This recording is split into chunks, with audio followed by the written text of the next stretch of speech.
Hello guys, मैं वीरेंद्र कुमार फिर से आपका स्वागत करता हूं अपने यूट्यूब चैनल पर। तो गाइस, जैसा कि आपको पता है, हम डिस्कस कर रहे हैं भारतीय न्याय संहिता। लेकिन आज जो संडे है, तो हम संडे को भारतीय न्याय संहिता नहीं डिस्कस करेंगे। हम करते हैं कुछ अलग टॉपिक। तो आज का जो हमारा टॉपिक है वो है हिंदू मैरिज। हिंदू मैरिज के लिए क्या कंडीशंस हैं, क्या शर्तें हैं, उसके बारे में डिस्कस करेंगे। और अगर वो शर्तें नहीं फॉलो की तो उसके क्या परिणाम हो सकते हैं, या आपको सज़ा हो सकती है, या मैरिज वैलिड है या नहीं है, वो सारी चीज़ें हम डिस्कस करेंगे। लेकिन मैं समझता हूँ कि सबसे पहले हम ये कंडीशन डिस्कस करें, तो उससे पहले हमें ये डिस्कस करना ज़रूरी है कि हिंदू कौन है। तो जो हम डिस्कस करेंगे आज, वो हिंदू मैरिज एक्ट 1955 के संदर्भ में ही डिस्कस करेंगे। तो जो हिंदू मैरिज एक्ट 1955 है, उसके अनुसार हिंदू कौन है। हिंदू जो हैं वो हिंदू रिलीजन प्रोफेस जो करते हैं इन इट्स एनी फॉर्म, वो सब हिंदू हैं। और डेवलपमेंट्स इंक्लूडिंग बैरसवा, लिंगायत और ए फॉलोअर ऑफ ब्रह्मो समाज और प्रार्थना समाज और आर्य समाज, ये सब हिंदू हैं। तो जो इसकी डेफिनेशन है हिंदू की, वो बड़ी वाइड है। इसमें जो अगली क्लॉज है वो बोलती है कि any person who is Buddhist, Jain, Sikh by religion is are also Hindu and covered under this Hindu Marriage Act 1955। जो ये हिंदू मैरिज एक्ट है फ्रेंड्स, तो इसमें जो डिस्कस किया गया है, सिर्फ 5 धर्म डिस्कस किए गए हैं। जो 5 धर्म हैं उनमें एक हिंदू धर्म है, और जो बाकी 4 हैं वो हैं, जैसे मैं आपको बता देता हूँ। पहला है हिंदू, दूसरा मुस्लिम, तीसरा क्रिश्चियन, चौथा पारसी, पांचवा ज्यू। तो ये एक्ट कहता है कि सभी पर्सन जो हिंदुस्तान में रहते हैं वो हिंदू हैं, एक्सेप्ट किसके, जो 4 धर्म मैंने और बताए। कौन? मुस्लिम, क्रिश्चियन, पारसी और ज्यू। इन 4 धर्मों को छोड़कर जो भी लोग हिंदुस्तान में रहते हैं, उन सब पर जो ये हिंदू मैरिज एक्ट है ये अप्लाई होता है। लेकिन कुछ ऐसी जगह हैं, जैसे हमारे ट्राइबल एरिया हैं, ट्राइबल कम्युनिटी हैं, वहाँ उनके अपने रीति रिवाज होते हैं, कस्टम्स होते हैं। तो उन कस्टमों के हिसाब से ही मैरिज होती है, तलाक होते हैं, सब कुछ होता है। तो वहाँ पर जो है ये हिंदू मैरिज एक्ट एप्लीकेबल नहीं है, जहाँ तक उनकी कस्टम है। लेकिन जहाँ उनकी कस्टम नहीं है, वहाँ हिंदू मैरिज एक्ट ही एप्लीकेबल होता है उन पर भी। और ये जो एग्जम्पशन है, ये स्पेशल एग्जम्पशन है ट्राइबल एरिया के लिए। हमारे जो भारतीय संविधान है उसका जो आर्टिकल 366 है, उसके तहत स्पेशल एग्जम्पशन है इन ट्राइबल कम्युनिटीज़ के लिए, जो ट्राइबल एरिया में रहते हैं। क्योंकि इनके अपना ही सिस्टम चला होता है, अपने ही तरह से रहते हैं ये लोग, अपनी इनकी कस्टम्स हैं, उसके हिसाब से ही रहते हैं। तो अगर कस्टम परमिट करती है कोई एक्ट, तो उसमें जो ये हिंदू मैरिज एक्ट है ये इंटरफेयर नहीं करता है, वहाँ एप्लीकेबल नहीं होता है। तो ये मैंने आपको बता दिया हिंदू। और जो फर्दर क्या बोलता है सेक्शन, सारे हिंदू हैं एक्सेप्ट मुस्लिम, क्रिश्चियन, पारसी और ज्यू। जो हिंदुस्तान में रहते हैं वो सब हिंदू हैं। और जैसे कि बच्चों की बात है, तो जैसे जिनका एक पेरेंट्स हिंदू है दूसरा नहीं है, तो जो बच्चे को जिस हिसाब से अगर हिंदू रीति रिवाज से उसका पालन पोषण हुआ होगा तो वो हिंदू ही है। बाकी चाहे हिंदू फैमिली में चाहे कोई भी चाइल्ड अडॉप्ट किया है तो वो हिंदू ही है, चाहे लेजिटिमेट है चाहे इलेजिटिमेट है, लेकिन उसकी परवरिश हिंदू रीति रिवाज से हुई है तो वो भी हिंदू ही काउंट होगा और हिंदू में ही आता है। तो ये थी फ्रेंड्स जो हिंदू की डेफिनेशन थी, वो मैंने आपको बिल्कुल बता दी है, डिटेल में डिस्कस कर लिया आपके साथ, और आप समझ गए उन्हें, क्योंकि मैंने बिल्कुल आसान भाषा में समझाई है हिंदू कौन है और उन पे ये एक्ट एप्लीकेबल होता है। हिंदू फिर से मैं बोल देता हूँ, हिंदू जो मुस्लिम, क्रिश्चियन, पारसी, जूस, इनको छोड़कर हिंदुस्तान में जितनी भी आबादी है वो सब हिंदू ही हैं। सिख भी हिंदू में ही आते हैं, जैन भी, बुद्धिस्ट भी, ये सब हिंदू में ही हैं। तो फ्रेंड्स ठीक है, अब समझ गए होंगे आप। तो हम अब डिस्कस करते हैं हिंदू मैरिज की कंडीशंस क्या हैं। कंडीशन क्या है हिंदू मैरिज की, जो इसमें डिस्कस की गई है सेक्शन 5 में डिस्कस की हुई है। हिंदू मैरिज की कंडीशंस क्या है कि एक जो हिंदू हैं वो मैरिज करने से पहले उनमें क्या क्या होना चाहिए या क्या क्या शर्तें उन्होंने पूरी की होनी चाहिए, तो हम डिस्कस करेंगे कंडीशंस फॉर हिंदू मैरिज। तो हिंदू मैरिज के लिए सबसे पहली कंडीशंस क्या है, neither party has living spouse, मतलब किसी भी कोई भी पार्टी पहले से शादीशुदा नहीं होनी चाहिए। मतलब जरूरी नहीं है कुआरी हो या कुआरा हो, लेकिन शादीशुदा मतलब उसका जो स्पाउस है, जैसे हस्बैंड है, उसकी जो पत्नी थी, या तो उसका डाइवोर्स हो गया हो या वो मर चुकी हो, तब भी वो दूसरी शादी कर सकता है, वो भी वैलिड मानी जाएगी।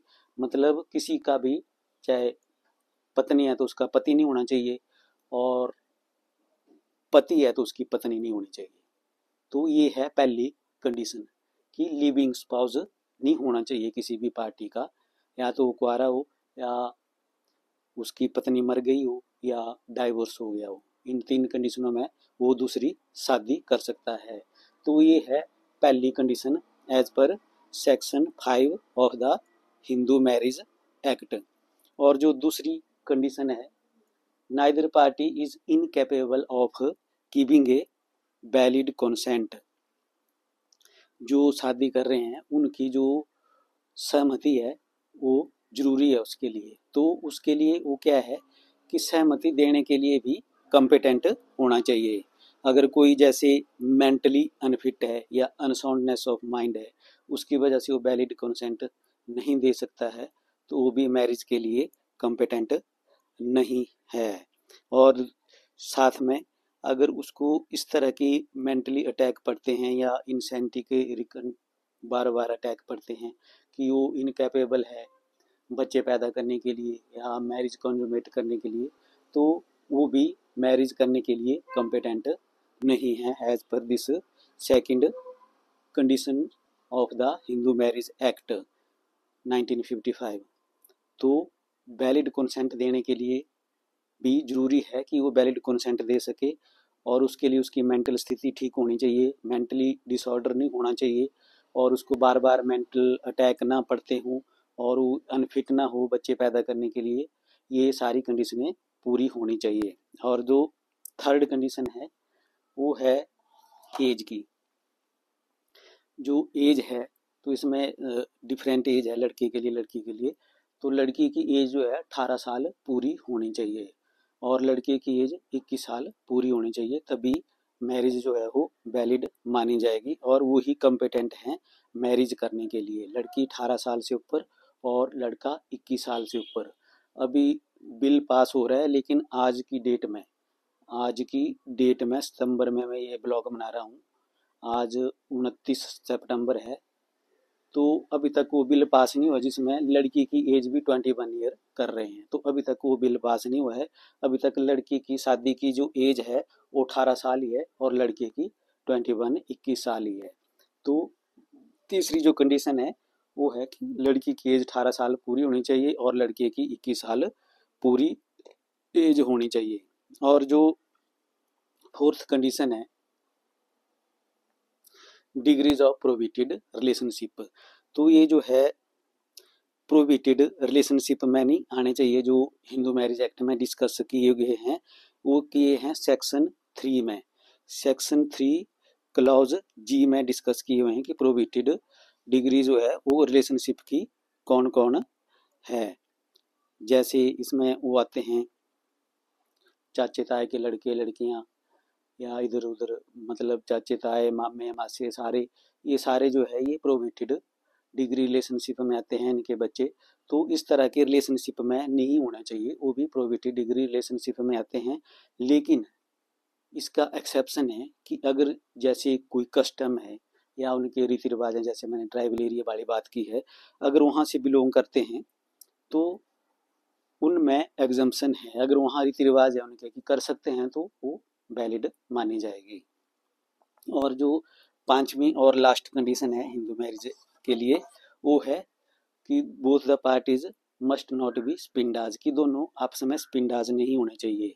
तो स्पिंडाज रिलेशनशिप जो है वो section 3 Hindu marriage act clause F में डिस्कस किए गए हुए हैं। स्पिंडाज रिलेशनशिप क्या है? स्पिंडाज रिलेशनशिप में आते हैं जैसे 3 डिग्री चलेगा मदर की तरफ से, जैसे मदर, नानी और पड़नानी, तो वो आगे मदर की तरफ से, इस तरह से वो रिलेटेड नहीं होने चाहिए आपस में। अगर वो रिलेटेड हैं तो वो स्पिंडाज में आते हैं। और फादर की तरफ ये चलता है 5 डिग्री तक, 5 डिग्री तक, जैसे फादर, ग्रांड फादर, फिर ग्रांड फादर के फादर, फिर उसके फादर, फिर उसके फादर। इन लाइनों में कहीं भी ब्लड रिलेशनशिप में वो रिलेटेड नहीं होने चाहिए। अगर रिलेटेड हैं तो स्पिंडाज हैं, और स्पिंडाज हैं तो उनमें मैरिज जो है वो प्रोहिबिटेड है बिल्कुल, एज पर section 5 of the Hindu marriage Act. तो दोस्तों ये थी जो कंडीशन थी हिंदू मैरिज एक्ट की, जो मैंने आपको बता दी है। 5 कंडीशंस थी ये हिंदू मैरिज एक्ट की एज पर section 5 of the Hindu marriage Act. तो हमने डिस्कस कर लिया आपके साथ सेक्शन 2 भी कर लिया जिसमें हिंदू की डेफिनेशन दी हुई है, और सेक्शन 3 का जो डेफिनेशन पोर्शन जो जरूरी थी डेफिनेशन वो भी डिस्कस कर ली। और सेक्शन 5 जो था हिंदू मैरिज एक्ट का जिसमें कंडीशन बताई हुई है कि शादी करने के लिए क्या कंडीशन है, तो वो सारी कंडीशनें भी हमने आपसे डिस्कस कर ली है। और अब आता है सेक्शन 7 कि जो हिंदू मैरिज है वो संपूर्ण कैसे होगी, कैसे उसको मनाया जाएगा, कब कब किस कंडीशन में उसको माना जाएगा कि ये मैरिज जो है वो कंप्लीट हो गई है। तो ये सेक्शन 7 बोलता है कि या तो कोई कस्टम्स है उसके अनुसार शादी कर ली तो ठीक है, अदरवाइज जो हिंदू मैरिज है वो अग्नि के समक्ष जो 7 फेरे हैं उनके समक्ष ही मानी जाएगी जब 7 फेरे लिए जाते हैं। और 7वां जो फेरा वो संपूर्ण होता है उसी टाइम जो है वो पति पत्नी बंधन में, मैरिज के बंधन में बंध जाते हैं जब 7वां फेरा होता है। सप्तपति उसको बोलते हैं हिंदू मैरिज एक्ट में। और as and when 7th step is complete marriage is complete. तो 7 फेरे जरूरी हैं इस एक्ट के तहत भी। जब 7वां फेरा होएगा तभी मैरिज संपूर्ण होगी, अगर 7 फेरे नहीं है तो मैरिज नहीं मानी जाएगी as per this Hindu marriage act. ये जो मैं बोल रहा था कि जो मैरिज है अगर आप इन कंट्रावेंशन ऑफ जो कंडीशन है उसके करते हैं तो क्या उनका इफेक्ट है वो भी मैं आपको बता दूं। तो पहली कंडीशन है लिविंग स्पाउस, जैसे शादीशुदा है और दूसरी शादी करता है, और दूसरी जो है प्रोहिबिटेड रिलेशनशिप और स्पिंडाज। पहली, चौथी और पांचवी, अगर इन कंडीशन को वायलेट करके मैरिज की जाती है तो उसको शादी नहीं माना जाएगा। कौन कौन सी? एक तो पहले से आपकी पति पत्नी है और आप दूसरी शादी कर रहे हैं तो उसको शादी नहीं माना जाएगा। और अगर आप प्रोहिबिटेड डिग्री रिलेशनशिप में आते हैं और शादी कर रहे हैं तो भी मैरिज काउंट नहीं होगी। अगर आप स्पिंडाज हैं और शादी कर लेते हैं तो वो मैरिज जो है वो वॉइड मानी जाएगी एज पर section 11 of the Hindu marriage Act. उस मैरिज को भी वो वैलिड नहीं माना जाएगा, वो वॉइड मैरिज है, उसको सिर्फ कोर्ट से डिक्लेरेशन ही मिलेगी कि this marriage is void, otherwise वो कहीं रजिस्टर्ड नहीं होगी, कुछ भी नहीं होगा, क्योंकि वो वॉइड है, वो लॉ की नज़र में मैरिज शादी हुई ही नहीं है। अगर इन 3 कंडीशनों को वॉयलेट करते हैं आप, पहली जो है वो लिविंग स्पाउस की है, चौथी है डिग्री ऑफ प्रोहिबिटेड रिलेशनशिप, और पांचवी है नॉट स्पिंडाज। तो ये इफेक्ट है कंडीशंस वॉयलेट करने का, ये जो 3 कंडीशनें हैं। अगर अब इसके बाद बचती है कंडीशन इंसैनिटी वाली और एज वाली। अगर इन कंडीशनों को वायलेट करके शादी की जाती है तो वो वॉइड नहीं है, वॉइडेबल है। किसके इंस्टांस पर? Either of the aggrieved party. अगर जैसे कि 18 साल से कम की लड़की है, 17 साल की है, मानो उसके 17 साल की एज में उसकी शादी हो गई है, तो अभी तो वो कम्पिटेंट नहीं है केस फाइल करने के लिए, लेकिन जैसे ही वो 18 साल की होती है तो वो कोर्ट में केस फाइल कर सकती है कि जो मेरी छोटी एज में शादी कर दी थी, तो ये मैं इस शादी को नहीं मानती हूँ, तो इसको वॉइड डिक्लेयर किया जाए। तो जिसका कोर्ट मैरिज को कोर्ट जो है वो वॉइड डिक्लेयर करती है, वो वॉइडेबल मैरिज है। और ये है सेक्शन 12 में। तो सेक्शन 12 हम बाद में भी डिस्कस करेंगे डिटेल में, क्योंकि इसमें और भी कंडीशन हैं जिसमें आप मैरिज जो है वो वॉइड करवा सकते हैं। तो वो कंडीशंस हम बाद में डिस्कस करेंगे, क्योंकि ये बहुत लंबा ब्लॉग हो जाएगा और आप इतनी देर सुन नहीं पाएंगे मेरे को, इसलिए मैं चाहता हूँ कि इसको सिर्फ नए ब्लॉग में ही डिस्कस करें। और जो मैंने आपको बताया कि अब कंट्रावेंशन जो ये 3 आपको बताए हैं, 4-5 कंडीशन बताई है, अगर आप इनको वायलेट करते हैं और शादी करते हैं और आपकी कंप्लेंट हो जाती है, तो एज पर section 18 of the Hindu marriage act 1955 your act is punishable for 2 years। आपको 2 साल की सजा कोर्ट से हो सकती है अगर आप कोई भी कंडीशन जो है वो वायलेट करते हैं मैरिज की, इनमें से जो मैंने आपको बताई है। तो ये सेक्शन 18 में प्रावधान है इसका, जिसमें आपको सजा हो सकती है 2 साल की। तो ये भी मैंने आपको बता दिया है। अब जो मैरिज है, मैरिज का जो हम कर ही रहे हैं डिस्कस, तो मैं सारा आपको कर ही देता हूँ। तो वॉइडेबल मैरिज कौन कौन सी हैं? तो दोस्तों, जैसा कि मैंने आपको बताया कि हम डिस्कस कर ही लेते हैं आज वॉइडेबल मैरिज के बारे में। तो वॉइडेबल मैरिज कौन कौन सी है, किन कंडीशन में होती है, तो वो मैंने आपको बता दिया है कि जैसे एज है, कम एज की लड़की है, बाद में वो वॉइड के लिए अप्लाई कर सकती है कि this marriage be declared voidable as she was not at the time of marriage obtain the age of 18 years and her consent was not obtained or her consent was not valid consent।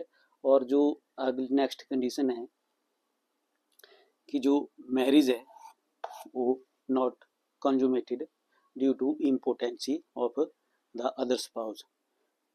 कोई भी spouse important है तब भी और marriage कंजुमेट नहीं करते हैं, no sexual intercourse took place, then they can apply for declaring the marriage as void। क्योंकि मैरिज तो कंजुमेट हुई नहीं है, जो मैरिज का पर्पज़ है वो फ्रस्ट्रेट हो गया है, तो उसको भी वॉइडेबल मैरिज की श्रेणी में कवर किया जाएगा। और जो नेक्स्ट कंडीशन है, जहाँ इंसैनिटी है और वो बाद में उस चीज़ का पता चलता है या फ्रॉड हुआ है कुछ भी, तो उस फ्रॉडुलेंटली सोलेमनाइज की गई है मैरिज, तो जिसका बाद में पता चलता है, तो इसके लिए लिमिटेशन है। जो लिमिटेशन है वो क्या है, मैं आपको बता देता हूँ। उसके लिए 1 ईयर की लिमिटेशन है from the date of discovery of facts और फ्रॉड। और जब से जो फैक्ट डिस्कवर हुआ है इंसैनिटी का और फ्रॉड का, तो जो पटिशनर है उसकी कंसेंट से marital intercourse must not took place from the date of discovery of fraud. जब से उसको इस बात का पता लगा है कि ये जो धोखे से मेरे साथ शादी की गई है, तब से उसकी सहमति से कोई भी सेक्सुअल इंटरकोर्स उनके बीच में नहीं होना चाहिए। ये है मेन ग्राउंड। और जो एक कंडीशन और है, थर्ड है कि जो शादी करती है लेडीज, अगर वो eight the time of marriage pregnant है, तो that marriage is also voidable at the instance of her husband. तो ये कंडीशन थी वॉइडेबल मैरिज की। और इन कंडीशंस में आप अप्लाई कर सकते हैं मैरिज को डिक्लेयर करने के लिए। नल एंड वॉइड कौन कौन सी है? पहली है कि शादी कंज्यूमेट नहीं है ड्यू टू नपुंसकता ऑफ अदर पार्टनर, तो उसके लिए भी जो पिटिशनर है वो अप्लाई कर सकता है कि इस मैरिज को वॉइड डिक्लेयर किया जाए। और जो कॉन्सेंट है at the time of not free consent, क्योंकि ड्यू टू इंसैनिटी और रिकरेंट अटैक्स ऑफ इंसैनिटी और unsoundness of mind the person was not able to give consent, और बाद में उसको पता चलता है या वो बाद में भी ठीक नहीं होता है, उस टाइम उससे छुपाया गया है, फ्रॉड किया गया है, तो इन चीज़ों का जब पता चलता है तो उसके 1 साल के अंदर अंदर वो उसको मैरिज को नल एंड वॉइड डिक्लेयर करने के लिए अप्लाई कर सकता है। और प्रेगनेंसी जो है वो थर्ड कंडीशन है। तो ये कंडीशन जो मैंने आपको बताई, इन कंडीशन में आप मैरिज को नल एंड वॉइड डिक्लेयर करने के लिए अप्लाई कर सकते हैं। तो फ्रेंड्स, ये था हमारा आज के इस ब्लॉग में हिंदू मैरिज के बारे में, जो मैंने आपको बता दिया है मैरिज से लेके उसके वॉइडेबल होने तक का। अब हम अगले टॉपिक में डिस्कस करेंगे जुडिशियल सेपरेशन और रेस्टिट्यूशन ऑफ कंजुगल राइट्स वगैरह के बारे में। तो वो हम अगले टॉपिक में डिस्कस करेंगे कि अगर, क्योंकि ये शादी जब आपने कर ली और मान लिया शादी होगी तो उसके बाद क्या क्या होता है मैरिड लाइफ में, उन घटनाओं के बारे में हम अगले टॉपिक में डिस्कस करेंगे। तो आज के टॉपिक के लिए इतना ही था। तो ठीक है फ्रेंड्स, मिलते हैं नेक्स्ट ब्लॉग में। अगर आपको मेरे ब्लॉग अच्छे लग रहे हैं तो लाइक, सब्सक्राइब एंड शेयर तो कर दीजिए। ठीक है फ्रेंड्स, ओके बाय।